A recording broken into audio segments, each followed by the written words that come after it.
bienvenue dans cette émission Chrétien au quotidien avec Mickey et Audrey Hardy. Notre thème d'aujourd'hui, patron et employé dans la vie de tous les jours. On commence tout de suite, Mickey. Est-ce que ce thème-là, en tant que patron et employé, comment on peut vivre ça et comment les chrétiens vivent ça au jour le jour? Oui, bonjour à tous. C'est un plaisir pour Audrey et moi d'être avec vous aujourd'hui. Et oui, c'est un thème qui doit parler à beaucoup de chrétiens, parce que la plupart d'entre eux, bien sûr, sont employés ou employeurs. Et je pense que c'est quelque chose qui doit être partagé, parce que beaucoup de chrétiens, je pense, ont beaucoup de problèmes dans leur attitude dans le travail, et même les employeurs. Donc je crois qu'il faut toujours se retrouver dans la parole de Dieu et voir comment le Seigneur voit cette relation qui doit exister entre un employeur et un employé, ou alors comme serviteur ou maître, comme l'apôtre Paul dit. Mais je crois que c'est très important aujourd'hui, parce qu'on peut facilement, allons dire, être influencé par la manière que le monde vit cette relation. C'est une relation qui, selon le Seigneur, doit parler au cœur de l'employé, puisque la plupart du temps, je suppose, qu'il a comme employeur probablement un non-chrétien, ou même un chrétien. Donc cette relation doit être prise en considération, et il ne faut pas minimiser cela, parce que cela peut affecter notre marche chrétienne de tous les jours, dans d'autres domaines de notre vie. Donc c'est quelque chose que le chrétien doit vraiment prendre cela en considération et voir son cœur, son attitude dans le travail. C'est une grosse partie de sa vie finalement. Il passe 8 heures, 9 heures, 10 heures de temps au travail, et donc ça demande beaucoup de choses de sa part. Audrey, tu veux rajouter quelque chose? Oui, moi je pense que surtout, là où les chrétiens luttent beaucoup, c'est souvent quand ils travaillent pour des chrétiens. C'est-à-dire quand le patron est un chrétien, ils sentent qu'ils ont une certaine liberté. Puisque mon patron c'est un frère, il y a ce respect employé-patron qui bien souvent n'existe pas. Et le chrétien se permet parfois quelques libertés, juste uniquement basé sur le fait que son patron devrait comprendre parce qu'il est chrétien. Et je connais pas mal d'employeurs qui ont des employés chrétiens et non chrétiens, et ils ont beaucoup plus de difficultés avec leur employé chrétien qu'avec leur employé non chrétien, qui est quand même extraordinaire, puisque, comme disait Mickey, ça fait partie de notre vie de tous les jours, et si dans ce domaine, notre attitude est pourrie, n'est pas bonne, ça va entraver notre marche avec le Seigneur et notre croissance d'une manière ou d'une autre. Je comprends. Et dans l'émission, on pourra avoir plusieurs exemples d'un employé chrétien qui travaille avec un non-chrétien. Est-ce qu'on peut définir un employé aujourd'hui, ou le cœur d'un chrétien, ou un employé chrétien? Qu'est-ce que c'est? Qu'est-ce que ça devrait être aujourd'hui? Avoir le cœur du Seigneur en tant qu'employé. Qu'est-ce que c'est? Comme Audrey a dit, ça ne doit pas changer. L'attitude du chrétien qui est un employé, ne doit pas changer par rapport à son patron. D'accord. Ça n'a rien à voir. Si le patron est chrétien ou pas chrétien, ça ne doit pas changer son attitude. Il doit, lui, être un modèle. Donc j'ai un cœur de serviteur dans ma famille en tant que papa. Le même cœur, je dois l'avoir en tant qu'employé vis-à-vis de mon patron. C'est le même cœur qu'on doit avoir partout. Oui, Paul insiste. Ça ne doit pas changer. Il dit que ce qu'on fait, on doit le faire comme pour le Seigneur. C'est-à-dire, même dans notre travail, qu'on travaille dans des conditions difficiles, qu'on travaille dans des conditions extraordinaires, et même pour le patron, c'est la même chose. On doit réaliser que, peu importe ce qu'on fait, le Seigneur voit notre cœur, voit notre attitude, mais Paul nous encourage, quand vous faites quelque chose, ne faites pas ça uniquement pour votre patron, mais faites cela comme pour le Seigneur, donc avec une attitude que, en servant mon patron, finalement, c'est le Seigneur que je sers. Être le plus intègre possible. Très important. Voilà. Que ce soit dans mes heures de discipline, l'heure que je dois rentrer, l'heure que je dois sortir, dans mes absences, les jours de congé, quand je raconte des choses qui ne sont pas vraies, je dis que je ne suis pas travaillé pour une raison, ou je vais chez le dentiste, je manque une journée de travail. Il y a des aptitudes quand même. Il y a bien souvent un manque de sérieux. Surtout, je dis, puisque le chrétien qui travaille pour un non-croyant, il sait qu'il ne va pas s'en sortir, puisque le non-croyant va être intransigeant. Exactement. Donc allons dans cette première définition. Parlons d'un chrétien employé vis-à-vis d'un patron non chrétien. Qu'il soit bien, ou peut-être qu'on peut regarder un petit peu dans la parole, un patron qui est dur, qui va le persécuter. Quelles sont les clés pour que cet employé chrétien puisse persévérer, puisse continuer à porter ce cœur? Donc comment l'encourager dans ce défi de tous les jours? Parce que c'est quelque chose de tous les jours où il doit se lever en se disant « je vais encore tomber sur ce patron-là, il va encore me persécuter, il va encore, etc. » Comment l'aider à garder ce cœur? Exactement. Comment l'aider à garder ce cœur-là en lui proposant des clés dans la parole ou des clés dans son cœur pour confronter et pour marcher tous les jours avec cette difficulté. Avoir cette victoire, avoir une victoire là-dedans. Exactement. Moi, je crois que le point principal dans toute cette relation, c'est de garder un cœur pur. Et pour le faire, il faut s'humilier. Il faut s'humilier et accepter que cela fait partie de sa vie, la vie du chrétien. Dans le monde, allons dire qu'un non-chrétien, il va pouvoir réagir, il va pouvoir parler de toutes sortes de se justifier de beaucoup de manières, parce que dans le travail, il peut y avoir des injustices. Souvent. Il peut y avoir des injustices du patron envers l'employé, il peut y avoir des différences de relations, par exemple, l'employeur peut avoir des bonnes relations avec, allons dire, des non-chrétiens, et pour le chrétien, il est un petit peu plus dur, il est un petit peu plus... Traitement différent. Oui, c'est ça, il y a un traitement différent. Il est un peu injuste, mais dans tout cela, ça ne doit pas l'affecter. C'est pourquoi on parle toujours de cette croix qu'on a besoin de prendre, de prendre sa croix et de suivre Jésus, parce qu'on aura à faire face à ces situations-là. C'est absolument nécessaire pour nous. Non seulement nécessaire, mais la parole de Dieu nous dit que le chrétien, il sera persécuté pour sa vie, pour ce qu'il est, pour ce qu'il représente. Parce que nous, les chrétiens, dans le travail, nous sommes pas une menace, mais nous sommes une... comment dirais-je cela On provoque. On ne provoque pas, mais allons dire que notre présence gêne. Parce que souvent, de par le modèle qu'on doit être, le témoignage qu'on porte, on va dire que ça ne provoque pas, mais ça confronte. Ça confronte les gens, et finalement, on ne doit pas se retirer de cela. On doit au contraire se tenir ferme dans notre position de chrétien, et notre témoignage, et ce qu'on vit, et ce qu'on est, il doit être connu ouvertement. Et si ça emmène la persécution, je dis gloire à Dieu. Amen. Amen. Je dis merci Seigneur, et c'est là où on a besoin de faire face dans l'esprit vis-à-vis de cette persécution, de ce mauvais traitement, de cette injustice qu'on peut voir et qu'on peut vivre tous les jours. Mais c'est pas grave. Ce que le Seigneur nous demande, nous, c'est d'être ce témoignage, cet exemple au milieu de tout ça, parce que c'est pas pour rien. Je dis toujours que la persécution dans la vie du chrétien, dans cette situation qu'on parle, est toujours un bienfait pour lui. Une bonne chose. Une bonne chose. Pourquoi? Parce que dans le futur, ça va toujours porter un fruit. Non seulement dans notre propre vie, et dans la vie notre propre vie, mais ce que ça peut emmener dans la vie des autres avec qui nous vivons cette expérience.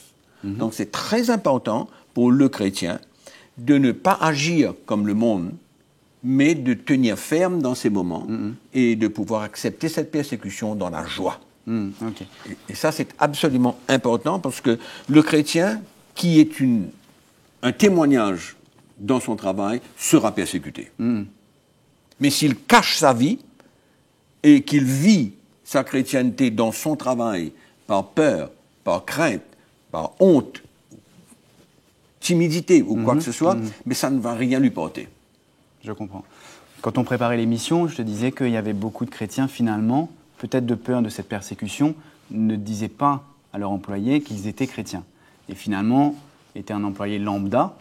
Mais ce que tu dis, c'est que tu encourages, au contraire, de dire et de vivre notre chrétienté, être clair, et tu encourages même finalement ce qui va nous arriver, la persécution, pour le fruit qui vient, pour notre propre vie, et peut-être gagner le cœur de notre patron. Absolument. Et je crois aussi qu'il faut ajouter que bien souvent, le chrétien, il considère persécution pour des remarques ou des reproches que lui font le patron, mais qui sont justifiés. Et qu'il faut être assez honnête et accepter. Bien souvent, il y a cet élément de rébellion qu'on trouve dans le cœur du chrétien, et c'est une occasion pour lui de manifester cela. Et même quand son patron lui reproche des choses justifiées, mais il a la difficulté à accepter. Et moi, je veux ici parler de l'exemple de Joseph. Comment, quand Joseph a été repris par son patron pour quelque chose qu'il n'avait même pas fait, il n'était pas coupable de la chose dont on l'accusait, mais comment il a gardé un cœur pur. Il s'est retrouvé en prison. Il a gardé un cœur pur envers les geôliers, envers tous ceux qui dirigeaient la prison. Il a été une bénédiction en prison. Et comment nous avons vu le Seigneur honorer l'attitude de Joseph, qui a été établie sur d'autres prisonniers, et comment il a même eu une promotion en prison. Et donc tout cela nous montre que quand notre attitude est bonne, même si on est injustement traité, même si on est injustement accusé, mais Dieu voit tout. Et le Seigneur, lui, il saura nous récompenser. Amen. Non, c'est bien de comprendre que même si on est persécuté, même si on a quelque chose, finalement, c'est notre vie chrétienne qui est comme ça. Exactement, ça fait partie du package. Ça fait partie, finalement. C'est là la mauvaise interprétation qu'il y a dans l'Église d'aujourd'hui. Parce que le chrétien, souvent, ne comprend pas la grâce que le Seigneur lui fait de vivre cela. Et les chrétiens ne doivent pas se plaindre de leur patron qui est difficile, qui est dur. Ils ne doivent pas se plaindre. Alors on va lire un petit texte dans 1 Pierre chapitre 2 qui parle au verset 18. Il nous dit « Serviteurs, soyez soumis en toute crainte à vos maîtres, non seulement à ceux qui sont bons et doux, mais aussi à ceux qui sont d'un caractère difficile.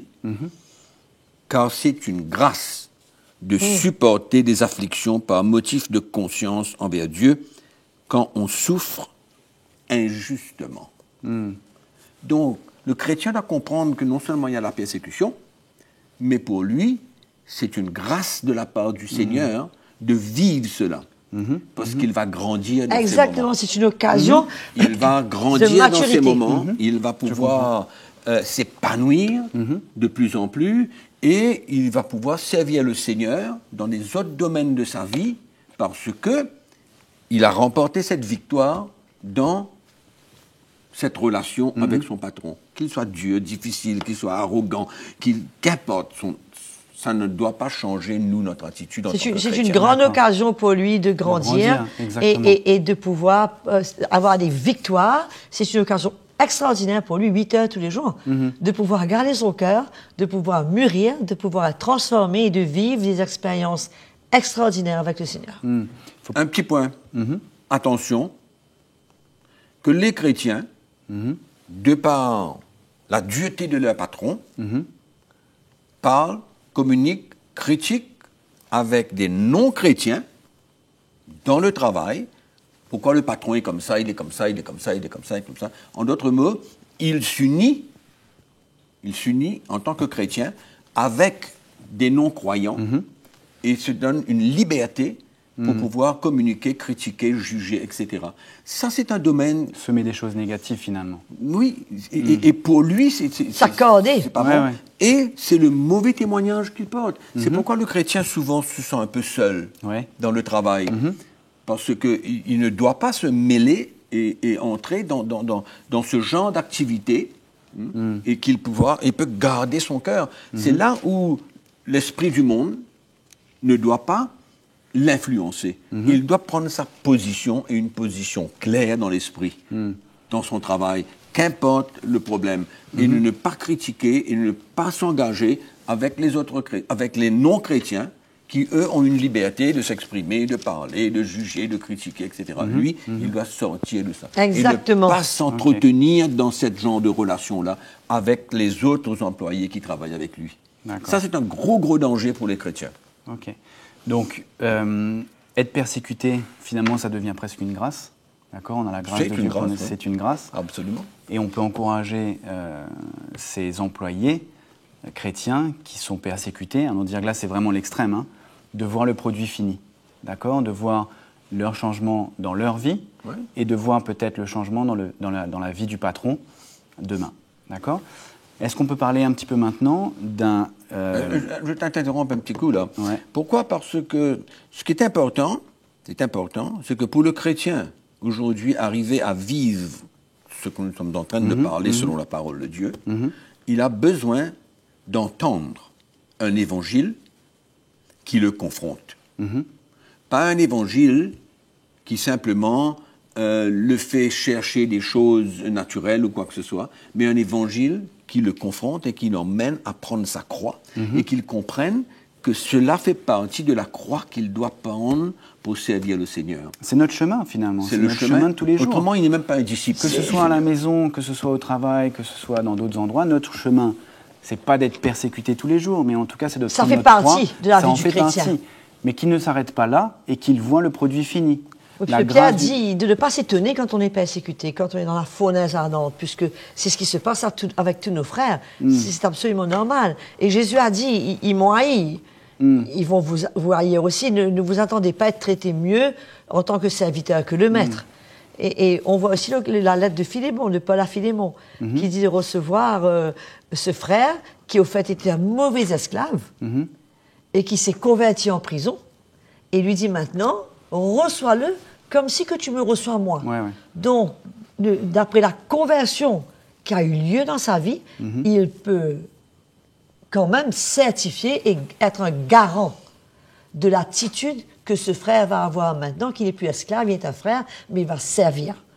Et je pense que c'est ça qui devrait être le témoignage des chrétiens et que dans leur travail, c'est un moyen extraordinaire de gagner beaucoup d'autres au Seigneur par la lumière qui brille à travers eux. Disons aux chrétiens clairement, et tous ceux qui nous écoutent, qu'ils sont appelés à participer aux souffrances de Christ. Cet état, cette relation, cette expérience, cette persécution, etc., c'est sa participation, son identification aux souffrances de Christ. Parce que Pierre, il dit quelque chose, il dit, c'est à cela que vous êtes appelés. Amen. C'est à cela que vous êtes appelés, parce que Christ a souffert pour vous, vous laissant un exemple. C'est pourquoi le message de la croix doit être, allons dire, un réel, vivant dans la vie des chrétiens. Parce que c'est ça qui va les emmener à comprendre que cette expérience est une grâce de Dieu et c'est pour leur bien, parce que c'est comme cela qu'ils vont grandir et pouvoir transporter la vie de Jésus. Donc c'est à cela que nous sommes appelés. Et on ne peut pas avoir cette idée et cette mentalité et cet enseignement qui est loin du vrai message de Christ, comme quoi que, ben non... Tout va rouler nickel. Tout va être bien, tout va pas être bien, etc., etc., etc. Moi, j'ai entendu beaucoup des patrons non chrétiens parler du modèle que ces chrétiens-là sont. Et il y a beaucoup de patrons non chrétiens qui veulent employer des chrétiens parce qu'ils sont des modèles. Pour leur ils intégrité, leur Exactement. modèle, leur cœur. leur exemple, Ok. leur témoignage, qui sont droits, qui sont intègres, qui sont justes, qui sont responsables, qui ne sont pas au travail et que pendant 8 heures de temps, ils prennent 3 heures dedans pour casser une pause et faire n'importe quoi et rentrer sur le téléphone et causer avec tous je leurs te amis. suis à 100%. Maintenant, je vais te donner un contre-exemple. Oui. Pareil, autour de moi, j'ai beaucoup de patrons chrétiens, maintenant, qui finalement ne veulent pas trop employer de chrétiens, Oui. d'accord, parce que un chrétien, un employé chrétien vis-à-vis d'un patron chrétien, Mon frère. mon frère, etc., il y aura beaucoup d'esprit de non, il va comprendre, tu sais, Familiarité. etc. Et donc, c'est ça aussi dont on doit parler. Je comprends que l'intégrité d'un chrétien pour un patron non chrétien, ça l'encourage, un patron.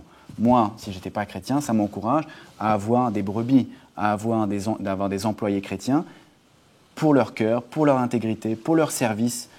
On discutait avec une fille il n'y a pas très longtemps qui me disait, moi je travaillais dans une société non chrétienne Et j'étais la seule à rester plus tard pour terminer les travaux de chacune, parce que je voulais que, pas mon patron soit content, mais je voulais que la société marche bien, et c'était mon désir, j'étais intègre, je voulais que ça se passe bien. C'était ma En responsabilité. d'autres mots, on ne fait pas le minimum.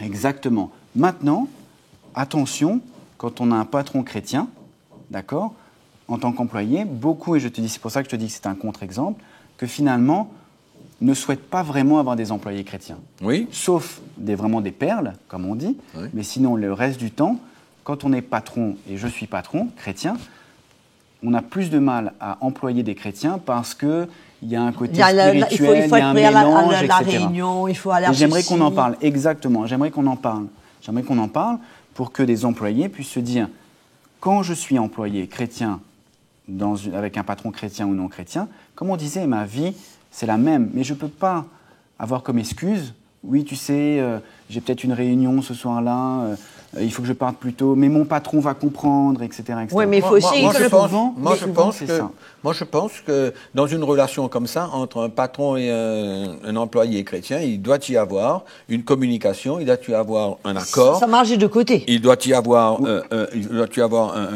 des choses claires depuis le départ. Tu comprends? Ben, écoute, si on est chrétien et que mon patron est là, je dis à mon patron, écoute, tu sais, le mardi soir, il y a des réunions à 6h30 ou à 6h, etc. Est-ce que c'est OK que je quitte... À moins d'une exception. à moins d'une exception, etc. Je crois que tu as des accords. Et aussi, je crois que le patron doit comprendre, doit être ouvert au Seigneur. Puisqu'il se peut, par exemple, que cet employé passe un moment difficile, je prends n'importe quel exemple, avec son couple, et qu'il y a un séminaire de couple, et que cette personne a vraiment besoin d'aller, il faut que le patron aussi ait un peu de souplesse. Une sensibilité. Une sensibilité où je dis, Tout à fait. il n'y a aucun problème, tu y vas et qu'il ne soit pas rigide. Mais ça repose son bien de toutes les manières. Exactement. Et bien souvent, on trouve du côté du patron une rigidité. Et où la priorité devient le but et la vision de la compagnie, de l'entreprise, et où on perd de vue la vision du royaume de Dieu. Il faut, en tant que patron chrétien aussi, il faut qu'on fasse très attention de garder la vision du royaume de Dieu et qu'on ait un cœur pour l'œuvre de Dieu et un cœur pour ceux qui travaillent pour nous, d'autant plus qu'on est reconnaissant qu'ils nous servent de tout leur cœur. Et qu'on ne soit pas exigeant sur les congés, sur les machins, sur les heures, et qu'on soit quand même un peu souple. Et moi, je me souviens d'une histoire quand même assez amusante. Il y avait un frère qui travaillait pour un restaurant non chrétien. Mais tous les mois, Mickey organisait une semaine d'évangélisation. Tu te souviens de ça? Il a organisé une semaine d'évangélisation. Et donc, il était cuisinier. Il s'absentait une semaine par mois. Alors, à un moment donné, le patron a dit, écoute, c'est plus possible. Non, laisse tomber, je ne vais pas te garder. Et donc, il a arrêté de travailler. Et quelques mois après, ce même employeur est revenu vers lui. Il lui a dit, écoute, c'est pas grave, reviens travailler. Même si tu travailles 3 semaines sur 4, au moins, on ne me vole pas 4 semaines sur 4. Bon. On me volera seulement 1 semaine sur 4. Okay. Mais les 3 semaines que tu es là, au moins, je sais que ces 3 semaines-là, tout est clair et tout est nickel. Donc, c'est pour montrer comment, quand un chrétien a un bon témoignage, jusqu'où le patron est disposé à aller, et comment ça glorifie le Seigneur, quoi. Et il a pu continuer ses évangélisations une fois tous les mois, 1 semaine par mois de congé, payé. Parce que les autres 3 semaines, il a fait son travail de tout son cœur, il était honnête, il était intègre, et vraiment, le patron avait une satisfaction extraordinaire. Peut-être qu'on pourrait, pour clôturer cette émission, de parler de l'importance d'un message que tous les chrétiens doivent entendre. Il n'y a pas d'espérance pour un patron quand il voit son employé, au lieu de progresser, sa vie se détériore. En tant que chrétien, il est de plus en plus compliqué, exigeant, il manque son travail, il critique, etc. etc., etc. C'est là l'importance d'un message que le chrétien doit avoir. Et tous les chrétiens qui nous écoutent, il faut arriver à se brancher sur un évangile qui nous confronte, qui emmène une conviction dans notre cœur. C'est pourquoi je sais très bien, et je n'ai pas de problème de le dire, que dans beaucoup d'églises, il n'y a pas un évangile qui peut construire la vie d'un chrétien pour que, en tant qu'employé, il puisse prendre ses responsabilités et devenir de plus en plus un modèle, un exemple. Parce que je ne crois pas que les employeurs veulent une perfection. Mais quand ils voient le progrès qui se passe dans la vie de leurs employés, ça les encourage à continuer. Donc, il y a ce message de la croix de Jésus-Christ que tous les chrétiens, tous les employés doivent entendre, même les employeurs doivent entendre, parce que c'est ça qui va donner une espérance et une foi et un encouragement à tous les chrétiens employés et employeurs de se dire, OK, ah ben, on est là où on est aujourd'hui, mais on a besoin d'entendre un message qui va nous confronter, nous emmener à perdre notre vie, à nous humilier, à vivre l'Évangile. Et à être un exemple et un modèle de l'Évangile. La grâce de Dieu est là pour les emmener, quoi, ça. Donc, on n'est pas seul. C'est pourquoi les chrétiens ont besoin de comprendre. Pour qu'ils arrivent à comprendre et à répondre à cet appel, ils ont besoin d'écouter un Évangile. Et c'est là où je veux encourager tous ceux qui nous écoutent de rentrer, d'aller sur le site web de CTMI et de télécharger les messages et écouter. Parce que c'est ça qui va construire leur vie, qui va les emmener à comprendre leurs responsabilités en tant qu'employeurs et employés. Parce qu'on peut parler de beaucoup de choses, comme quoi que le chrétien doit faire ça, il doit faire ça. Qu'est-ce qui va l'emmener à ça? Le patron, il doit faire ça, il ne doit pas être dur, etc. Tout ça, c'est bien joli. Mais comment arriver là? Comment arriver à vivre cela dans notre vie de tous les jours? C'est l'Évangile. C'est le message qu'on a besoin d'entendre pour que nous puissions perdre notre vie, nous humilier et vraiment servir le Seigneur dans notre travail. Super. J'espère que cette émission vous a plu. Comme Mickey disait, n'hésitez pas à aller télécharger des émissions. Il y a beaucoup de thèmes sur le site de CTMI. Vous pouvez ici aller visiter notre page Facebook. J'espère vous retrouver la semaine prochaine pour une nouvelle émission. Merci beaucoup Audrey, merci beaucoup Mickey. Merci Nico. Et à très bientôt. Au revoir.